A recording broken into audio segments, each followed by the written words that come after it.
কোনো ইফ নাই, এখানে কোনো বাট নাই, এখানে কোনো কিন্তু নাই। আমি যা বলছি তোমাকে এটা লাইন বাই লাইন ফলো করতে হবে, তাইলে কমপ্লিট হবে।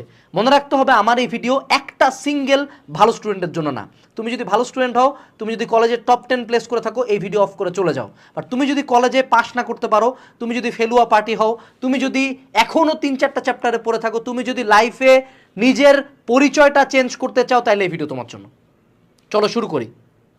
এরপরে আমি তোমাকে জাস্ট একটা কিছু জিনিসপাতি খেয়াল করাই দিতে চাই।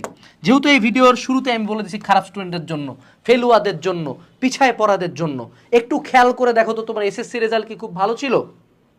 যদি ভালো ছিল তাহলে তুমি চিন্তা করো, যেই বাপ মা তোমাকে এসএসসিতে এত ভালো করতে দেখছে, সেই স্টুডেন্ট এখন এইচএসসিতে আসে পাস মার্ক তোলার চিন্তা করতেছে।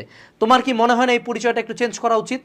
আবার তোমার কি ওই চেহারাগুলো খেয়াল আছে যাদের এসএসসিতে রেজাল্ট খারাপ হয়েছিল, যাদের এসএসসিতে কোনো কারণে গোল্ডেন আসে নাই? তোমার আশপাশের ওই মানুষ এবং ওই চেহারাগুলোর কথা খেয়াল আছে কিনা?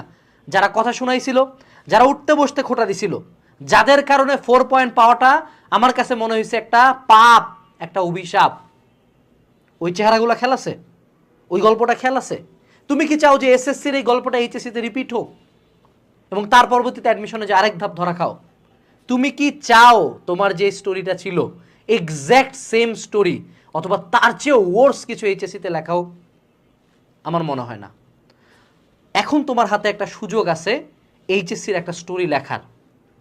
তোমার স্কুলের যত রোল ছিল না কেন, তোমার কলেজে যত খারাপ রেজাল্ট ছিল না কেন, কলেজে যদি টেস্টে ফেল করেও থাকো, কলেজের প্রত্যেকটা পরীক্ষায় যদি ফেল করার পরে তোমার বাবা মাকে ডাকে নিয়ে যায়, তাদেরকে ইনসাল্ট করে যদি তোমাকে পরীক্ষা দেওয়ার পারমিশন নিতে হয়েছে, এই পুরা স্টোরি চেঞ্জ করার একটা সুযোগ আছে।